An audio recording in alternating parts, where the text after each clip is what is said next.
네, 반갑습니다. 김민혁입니다. 자, 이번 시간에는 덱스터 종목 이야기 드려보도록 하겠습니다. 자, 일단 이야기 드리기 앞서서 지난번 덱스터 영상을 올려드렸던 적이 있는데 좀 살펴보고 이야기 드려보도록 할게요. 일단 지난번에 1월 23일 날 덱스터 기술적 분석으로 접근하면 망하는 이유에 대해서 설명을 드렸습니다. 일단 싫어요가 하나 달렸는데 뭐 일단 기술적으로 여기서 반등이 나올 것 같다라는 분의 의견인 것 같아요. 결과적으로 봤을 때 1월 23일이면 이날이었거든요. 요날. 네.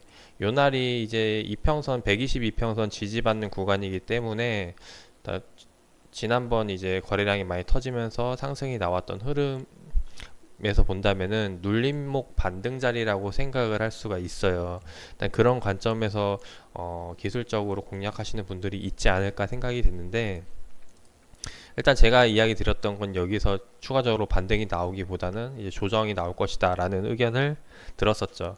그리고 나서 요번에 깨고 오늘장 지금 하락이 나오고 있는 모습입니다. 일단 여기에 대해서 이유를 좀 설명드려 보고 앞으로의 투자 전략을 좀 잡아보도록 해보자면은, 일단 첫 번째로는 지난번 이슈가 그 재료가 나오면서, 그러니까 이슈가 터지면서 급등이 나왔던 구간이었죠. 이때가 CJ였나요? 네, CJ에 인수된다 안 된다 뭐 그런 얘기 때문에 이제 뉴스로 잘못 보도가 되면서 급등이 나왔었던 때고, 그리고 나서 지금 계속 흘러내리고 있는 상황이라는 거.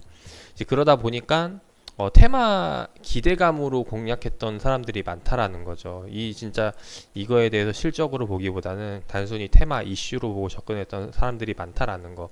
근데 그런 이슈를 보고 접근했던 사람들이라면은 요번 1월 14일 날 급등이 나오고 나서 지금까지 이 덱스터 외에 어떤 이슈들이 있었나요? 상당히 많은 이슈들이 있었다라는 거죠. 뭐 수소차라던가 뭐 2차 전지라던가 뭐 이제 뭐 인맥주, 정치 테마주라던가 여러 가지 이제 테마주들이 돌았는데, 이슈를 보고 매매하는 사람들이 어 진득헌이 있기보다는 다른 이슈가 터지면은 다른 쪽으로 자금이 더 몰릴 가능성이 크다라는 거. 이제 그렇다 보니까 기술적으로 자리가 나온다 하더라도 쉽사리 공략 그 매수 수급이 붙기에는 어렵다라고 이제 판단을 해서 이야기를 드렸던 부분입니다. 그래서 결과적으로 떨어져 내렸고, 그리고 또 한 가지 더 설명을 드려보면은, 지금 제가 그 처음에 덱스터 영상을 소개해 드렸을 때가 이제 평단이었거든요. 그 덱스터 공모가가 이제 7,000원대이기 때문에 결국에는 이제 이 7,000원보다 더 올라갈 것이다. 이제 장기적으로 봤을 때는 올라갈 것이고, 이제 단기적으로 봤을 때는 이제 떨어질 것이다라고 이야기를 드렸었는데, 일단 결국에 지금도 의견은 변함이 없어요. 이후에는 올라갈 것이라고 생각을 해요. 왜냐면은 지금 신과 함께가 개봉이 되고 지금 중국에서도 또 한 번 더 이제 준비 중이기 때문에 거기에 대한 그 기대감 플러스 거기에 대한 이제 확실히 매출이 잡히는 거죠. 그리고 이제 제작비가 기존에 만든 영화를 이제 약간 그 중국인들의 입맛에 맞게 바꾸는 거기 때문에 그렇게 비용이 많이 안 들어갈 것이다라는 거죠. 그래서 그런 관점들 때문에 덱스터가 추가적으로 실적에 대한 기대감, 그리고 그 이슈가 덧붙여져 가지고 다시 한 번 더 상승이 나오지 않을까 생각이 됩니다. 그래서 요번에 급등이 나왔던 거는 제가 생각 못했던 부분에서 이제 이벤트성 급등이기 때문에 다시 한 번 더 이제 천천히 돌릴 것이라 생각이 되고, 결국에는 언제 또 매력적인 가격대에 매수를 할 수 있을까, 이제 그거를 생각을 하면서 접근을 해야 되는 시점이 아닐까 생각이 돼요.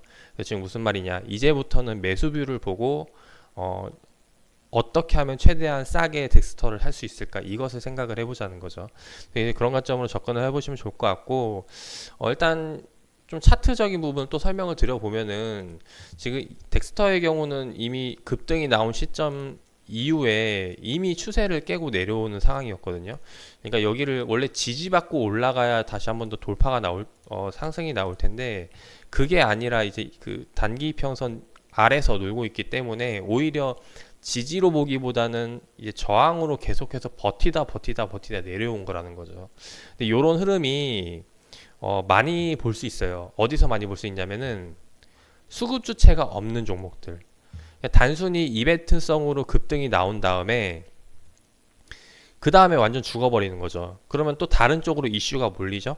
그러면은 주가가 어떻게 흘러내리냐면은 지금 보시는 것처럼 이렇게 천천히 흘러내려요. 이게 왜 그러냐면은 거래량이 없고 그리고 기다리다 못해서 이제 빠져나가는 수급 주체들 이렇게 천천히 빠져나가다 보니까 여기서 좀 반등 나올 것 같은데 일단 매수 수급도 들어오다 보니까 이렇게 천천히 내려올 수밖에 없다라는 거.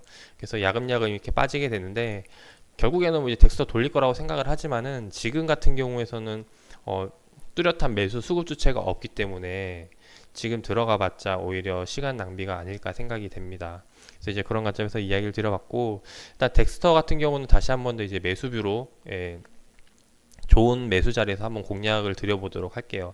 이전에 이야기 드렸던 때가 아마 이때 같아요. 네, 1월 초에 한번 영상을 올려드린 적이 있는 것 같은데, 자, 덱스터가 최근에 처음 올려드렸던 때가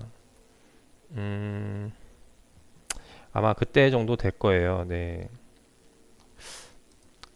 3주 전에 그 다음 이제 올려드렸던 한 1년 종목, 뒤인가요? 1월 2018년도 2일이네요. 8월 1월 2일 날 1월 2일이 언제죠? 여기는 이때. 이날 한번 이제 덱스터 요번에 2019년 성공 투자하려면 포트에 꼭 담아둬야 될 종목이라고 해서 이야기를 드렸는데, 결국에는 다시 한번 더 요번에 조정이 나온다면은 이제 매수할 기회라고 생각을 하고 공략을 해보셨으면 좋겠습니다. 이제 거기에 대한 매수 포인트는 뭐 이제 영상으로도 올려드리겠지만은 이제 아래 그 이름과 연락처 남겨주신 분들에게는 따로 이제 보내드리기도 하니까 참고를 해주시면 좋을 것 같고, 지금 오늘장 보면은 시장 이야기 한번 간단하게 좀 하고 마무리를 해보도록 할게요. 지금 현재 시장 동향을 살펴보면은 거래소 하락장이고 코스닥 역시 마찬가지로 전 종목 하락 추세에 있는 장이다라는 거. 근데 지금 한 가지 특징적인 게 뭐냐면은 지수 하락 대비 주요 종목들, 그러니까 시총 상위 종목들은 많이 빠지지 않는 모습이에요. 이게 무슨 말이냐? 다른 테마주들 쪽으로 많이 좀 흘러내리는 상황. 그러니까 개인 투자들이 좀 많이 물량을 던지고 있는 부분이라고 생각이 되고, 결국에는 지금 이런 조정이 다시 시가총액이 큰 종목들, 이제 우량한 종목들로 하여금 다시 한번 더 시장을 상승 끌어올리지 않을까 생각이 됩니다. 일단 그런 관점에서 지금 시장 뷰를 보고 있으니까 참고를 해주시면 좋을 것 같고, 자, 일단 오늘 덱스터 하락 출발 이제 시작이 됐는데 그 주요 지지 구간을 깨고 이제 요번에 하락이 나왔는데, 이제부터는 언제 매수할지 좀 지켜보면서 보도록 하겠습니다. 투자에 참고를 해주시고 성공 투자 하시길 바라겠습니다.